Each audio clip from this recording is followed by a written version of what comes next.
Hoje eu tô aqui para falar um pouquinho para vocês sobre as craniosinostoses verdadeiras.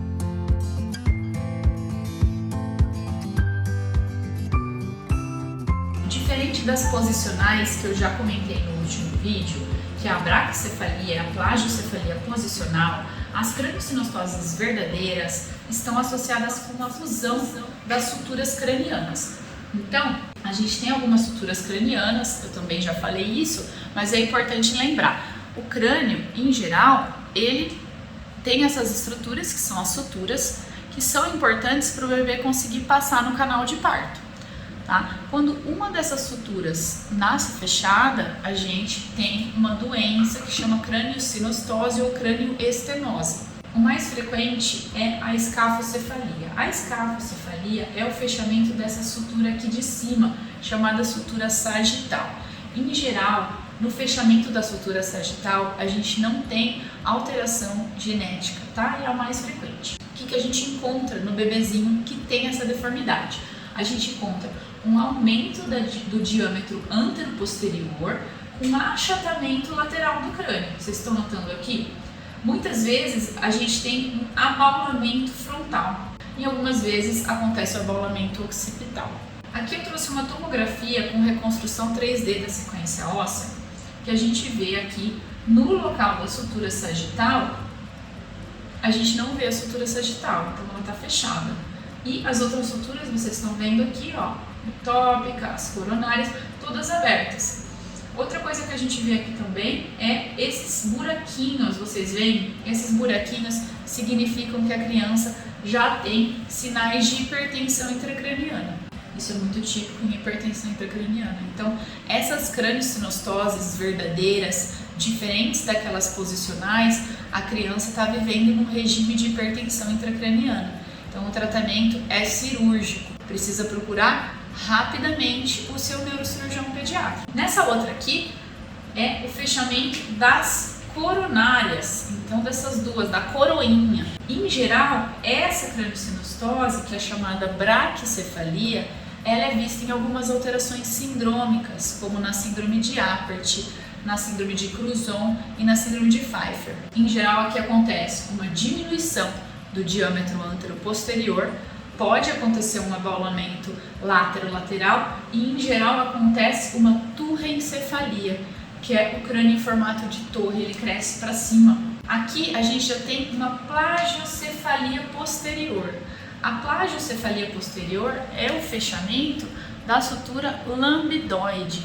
Aqui a gente confunde muito com a plagiocefalia posicional, que eu já comentei, tá? Porque o nome é semelhante, mas essa daqui é um fechamento verdadeiro da sutura lambidoide. Vocês podem perceber que de um lado vocês veem a sutura e do outro vocês não veem. E aqui uma deformidade ou abaulamento da mastoide aqui, que é o ossinho atrás da orelha, como que fica no bebê. Então, isso o neurocirurgião pediátrico está treinado para identificar. Já aqui a gente tem uma plagiocefalia anterior, então é quando fecha só um dos lados da sutura coronária. Vocês podem notar a diferença de lado aqui, ó, com o olhinho como se ele fosse puxado para cima. Isso tem até um sinal descrito no raio-x, que é o olho de Arlequim. Então dá para a gente observar bem nessa criança essa assimetria. E por fim, a gente tem a trigonocefalia. A trigonocefalia é o fechamento da sutura metópica. A sutura metópica, em geral, ela fecha por volta de 3, não tem muita regra, mas por volta de 3 a 9 meses. Não só o fechamento da sutura metópica, mas as outras características da trigonocefalia que a gente tem que avaliar. Às vezes, a gente recebe no consultório uma tomografia com o fechamento da sutura metópica. Porém, a gente tem que avaliar se a criança tem as outras alterações da trigonocefalia. Quais seriam? Então, esse abaulamento biparietal. Vocês estão vendo que aqui de cima vocês conseguem enxergar a borda orbitária dessa criança? Então, aqui, olha, isso daqui é um sinal da trigonocefalia. O formato do crânio é em formato de triângulo. Outra coisa que também acontece e é relativamente frequente é o hipotelorismo. Então, sendo simplista, é quando o olhinho está muito próximo um do outro. Então, no caso da sutura metópica, ainda vale uma avaliação ainda mais acentuada pelo neurocirurgião pediátrico, que sabe diferenciar um caso de crista metópica, em que o ossinho fica palpável, mas a criança não tem essas alterações, não tem formato de crânio em triângulo, tá? E não tem hipertensão intracraniana. Diferenciar então num caso de trigonocefalia, que é um caso cirúrgico.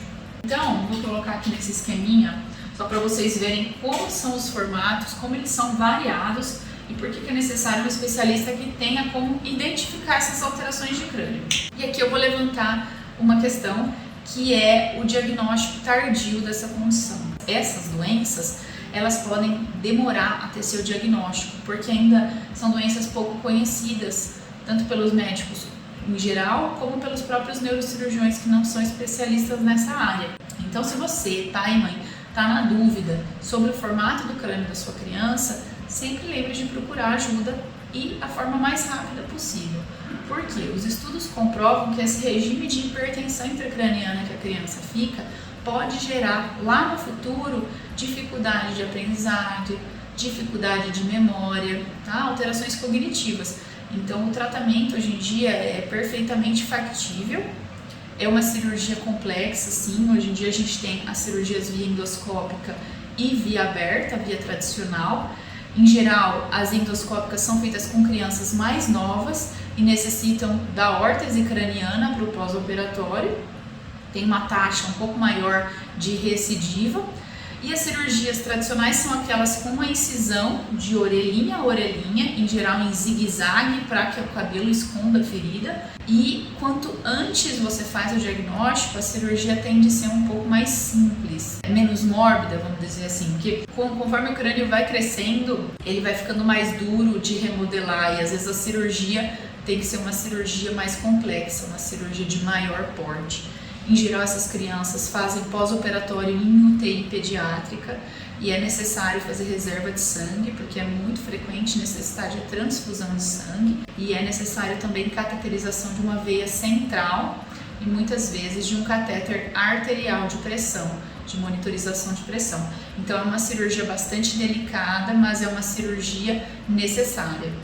Tá? Então, se você tem dúvida sobre se sua criança tem um desses formatos de crânio ou se já teve casos na família, é importante procurar ajuda o quanto antes, tá bom? Se vocês quiserem colocar aqui embaixo, comentarem sobre vivências de vocês, tem bastante comunidades de apoio para as mães que têm esse diagnóstico, que no momento que recebe esse diagnóstico é um impacto muito grande, porque é uma cirurgia arriscada. Então é legal vocês se identificarem aqui e se unirem para que vocês criem um grupo de apoio e coloquem as dúvidas, os questionamentos, contem os relatos de vocês. Enfim, eu estou aqui para esclarecer dúvida e para divulgar esse conhecimento. Aqui no meu estado é muito frequente a gente receber paciente já com 2 anos, 3 anos, que não teve diagnóstico, porque o acesso à saúde é bastante complicado. Então, se você desconfia disso, às vezes é mais rápido você ver um vídeo e procurar ajuda do que ficar esperando passar no pediatra para daí só então procurar ajuda, tá bom? Então, fico à disposição, um abraço.